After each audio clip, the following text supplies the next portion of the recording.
اعوذ باللہ من الشیطان الرجیم بسم اللہ الرحمن الرحیم۔ شروع اللہ کے پاک نام سے جو بڑا مہربان اور نہایت رحم کرنے والا ہے۔ سرور کونین صلی اللہ علیہ وآلہ وسلم کے پیارے غلاموں، السلام علیکم۔ سامعین محترم، حضرت داتا صاحب کے اس خواب اور اس تعبیر سے جہاں سیدنا امام اعظم ابو حنیفہ رضی اللہ تعالیٰ عنہ کی رفعت و شان اور عظمت مقام کا اظہار ہوتا ہے، وہاں حضرت داتا صاحب کے فقہی مسلک کے بارے میں بھی معلوم ہو گیا کہ آپ مقلد اور حنفی المسلک تھے۔ حضرت داتا صاحب نے جہاں کہیں بھی امام صاحب کا تذکرہ کیا بڑے ادب و احترام سے کیا، اور آپ ان کا تذکرہ ادب و احترام سے کیوں فرماتے ہیں؟ کیونکہ حضرت امام صاحب محض ظاہری علوم سے ہی مالا مال نہ تھے، بلکہ آپ کو علوم باطنیہ میں بھی کمال حاصل تھا۔ اپنے وقت کے جید اولیاء حضرت ابراہیم ادہم، فضیل بن ایاز، داؤد طائی اور بشر حافی جیسے جلیل القدر بزرگوں کے استاد اور پیشوا تھے۔ حضرت داتا صاحب ایک مقام پر امام صاحب کا تذکرہ ان الفاظ میں کرتے ہیں: اور انہی میں سے امام ماما سینوں کے مقتدا شرف فقہار علماء کی عزت حضرت امام ابو حنیفہ نعمان بن ثابت الخرازی رحمۃ اللہ تعالیٰ علیہ ہیں۔ آپ ریاضت و عبادت میں صحیح راستے پر تھے اور طریقت کے اصول میں بھی وہ بہت بڑی شان رکھتے تھے۔ حج بیت اللہ، دوران سیاحت ہی آپ مزارات اولیاء کی حاضری کے علاوہ 2 مرتبہ حج کی سعادت اور بیت اللہ کی زیارت سے مشرف ہوئے۔ بابتدائے ہند میں یوں تو عرصے سے تبلیغ اسلام اور تزکیہ نفس کا سلسلہ شروع تھا۔ علماء و مشائخ نور اسلام کی شمع کو روشن کرنے کے لیے بڑی محنت، لگن اور جانفشانی سے کام کر رہے تھے، اور پھر حضرت سلطان محمود غزنوی رحمۃ اللہ کی ہند آمد سے مسلمان مبلغین کو بڑا سہارا ملا، تو وہ انتہائی پر عزم و ہمت، حکمت و دانائی سے تبلیغ اسلام میں سرگرم رہے۔ اور حضرت داتا گنج بخش رحمۃ اللہ کی لاہور تشریف آوری سے پہلے، اگرچہ لاہور کے سب سے پہلے مبلغ حضرت علامہ شیخ سید اسماعیل بکاری، جن کا شمار اکابر محدثین و مفسرین میں سے ہوتا ہے، نے بھی بہترین تبلیغی خدمات سر انجام دیں، اور ہزاروں لوگ ان کی مجالس و واعظ میں حلقہ بگوش اسلام ہوتے، مگر پھر بھی حضرت داتا صاحب ہزاروں میل کا پیدل سفر کر کے مصائب و مشکلات کا مردانہ وار مقابلہ کرتے ہوئے جب لاہور میں جلوہ افروز ہوئے تو آپ کو انتہائی ناموافق حالات کا سامنا کرنا پڑا، کیونکہ آپ کی تشریف آوری کے وقت اہل لاہور دینی لحاظ سے بدترین حالات سے دوچار تھی۔ ہر طرف بد عقیدگی، بت پرستی، ہیلا سازی، شعبدہ بازی اور جادوگری کا بازار گرم تھا۔ خطہ لاہور کفر و شرک کا مرکز و منبع بنا ہوا تھا۔ حریص، لالچی، شاطر اور گمراہ لوگ مختلف حیلوں بہانوں سے لوگوں کا مال و متاع لوٹنے پر ہی اکتفا نہ کرتے، بلکہ انہیں بے دینی اور گمراہی پر چلانے کے لیے ہر حربہ استعمال کرتے۔ ہندو برہمنوں، شعبدہ باز جوگیوں اور جادوگروں کا بڑا زور و شور اور چرچا تھا۔ ان بدماش اور بدگماش لوگوں نے سادہ مزاج لوگوں کی زندگیاں اجیرن بنا رکھی تھیں۔ جان و مال اور اولاد کے خوف کی وجہ سے قرب و جوار اور دور دراز کے لوگ ان کے پاس آتے اور انہیں نذرانے پیش کرتے۔ لوگوں کی بے بسی اور حالت زار کا اندازہ ایک جوگی کو نذرانہ پیش کرنے والی بڑھیا کی اس بات سے لگایا جا سکتا ہے جس نے یہ کہتے ہوئے حضرت داتا صاحب کو دودھ فروخت کرنے سے انکار کر دیا تھا کہ اگر میں تجھے یہ دودھ فروخت کر دوں تو پھر میرے جانوروں کے تھنوں سے دودھ کے بجائے خون آنا شروع ہو جائے گا۔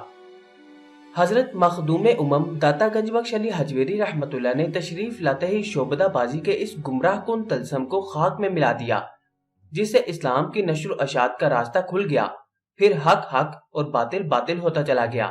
جب بڑھیا آپ کو دودھ دے کر واپس گئی تو اس کے گھر کے مویشیوں کے دودھ میں اتنی فراوانی ہوئی کہ سنبھالنا مشکل ہو گیا۔ آپ کی اس کرامت کا لوگوں میں بڑا چرچا ہوا، جس کی وجہ سے گوالے اور دوسرے لوگ جوگیوں کے بجائے آپ کو دودھ اور نذرانے پیش کرنے لگے۔ جو دودھ لے کر یا ویسے ہی آپ کی خدمت میں حاضر ہوتا تو وہ ایمان کی دولت سے مشرف ہو کر واپس لوٹتا۔ آپ کی ایک معمولی سی توجہ سے ہر طرف ہلچل مچ گئی، باطل کے ایوان تھر تھرانے لگے اور ان میں سراسیمگی اور مایوسی پھیل گئی۔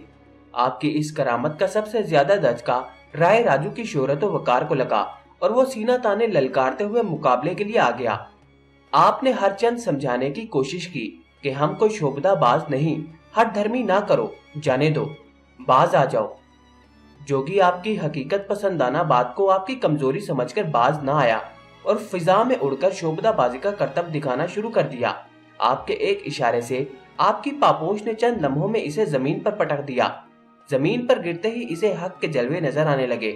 وہ اٹھا اور معافی کی درخواست کرتے ہوئے کلمہ حق پڑھتے ہوئے حلقہ بگوش اسلام ہو گیا اور پھر یہیں کا ہو کر رہ گیا، اور آپ سے ظاہر اور باطنی علوم کی تکمیل کے بعد اسلام کا ایک عظیم مبلغ بن گیا۔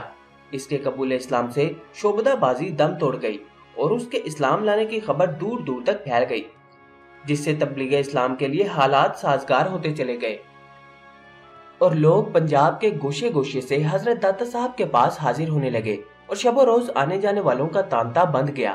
اب آپ کی راتیں عبادت و ریاضت اور مجاہدے میں بسر ہونے لگیں، اور پھر آپ اللہ تعالیٰ کی عطا کردہ روحانی قوت سے دلکش، دل نشیں، پرکشش اور انتہائی مؤثر انداز میں اسلامی عقائد، عبادات، معاملات، آداب، اخلاقیات، بھائی چارے اور تصوف کا درس دینے میں مشغول ہو گئے۔ علماء و مشائخ کی ازسر نو تربیت فرما کر انہیں مربوط اور جدید انداز میں فریضہ تبلیغ ادا کرنے پر مامور کیا۔ لہٰذا آپ کی شبانہ روز محنت اور مساعی جمیلہ سے لوگ گروہ در گروہ، قافلہ در قافلہ، لشکر در لشکر اور فوج در فوج مشرف با اسلام ہونے لگے۔ وہ آپ کی مؤثر انداز میں تبلیغی کوششوں سے خطہ پنجاب میں حق و صداقت اور توحید کی صدائیں بلند ہونے لگیں اور اسلام کی صداقت و سربلندی کے تذکرے ہونے لگے۔ وہ لاہور جو کل تک باطل قوتوں کا اڈا بنا ہوا تھا، اب اسلام کا مرکز اور مضبوط قلعہ بن گیا۔ اس لیے علامہ اقبال نے بھی آپ کی تبلیغی خدمات کا برملا اعتراف کرتے ہوئے آپ کو زبردست منظوم خراج تحسین پیش کیا۔ اس کے چند اشعار ملاحظہ فرمائیں۔ سید حجویر مخدوم امم، مرکد او پیر سنجیرہ حرم، یعنی حجویر کے سید، ہم سب کے آقا، جن کا مزار خواجہ اجمیری کے لیے حرم کی طرح مقدس ہے۔ آپ نے بآسانی کفر کے پہاڑوں کی رکاوٹوں کو پاش پاش کر دیا اور سرزمین ہند میں توحید کا بیج بو دیا۔ آپ کے تبلیغی مشن کے جمال سے فاروقی عہد کی یاد تازہ ہو گئی۔ دین و حق آپ کی تبلیغ سے شہرت پذیر ہوا۔ آپ قرآن مجید کی عزت کے محافظ ہیں اور آپ کی نگاہ ولایت سے باطل کا گھر ویران ہو گیا۔ آپ کے دم قدم سے سرزمین پنجاب میں اسلام زندہ ہو گیا۔ آپ کے آفتاب ولایت سے ہماری صبح روشن ہو گئی۔ آپ کب لاہور تشریف لائے؟ اس میں بڑا اختلاف ہے، اور اختلاف کی وجہ یہ ہے کہ آپ کے سوانحی خاکہ کا دار و مدار صرف کشف المحجوب ہی ہے۔ اس لیے آپ کے تذکرہ نگاروں نے اپنے اپنے تخمینے اور اندازے سے کوئی نہ کوئی تاریخ متعین کر لی۔ حکیم اہل سنت حکیم محمد موسیٰ عمر تسری آپ کے اکثر تذکرہ نگاروں کے حوالے سے رقم تراز ہیں کہ اس اختلاف کے باوجود سن 431 ہجری پر اکثر مورخین مطمئن نظر آتے ہیں۔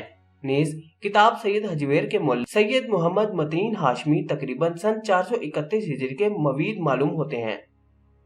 البتہ اگر لاہور میں آپ کی تشریف آوری سن 431 ہجری کو ہوئی تو پھر یہ سوال پیدا ہوتا ہے کہ اگر آپ کے مرشد کا وصال سن 460 ہجری میں آپ کی گود میں ہوا تو پھر آپ کی تشریف سن 431 ہجری کو کیسے ہوئی؟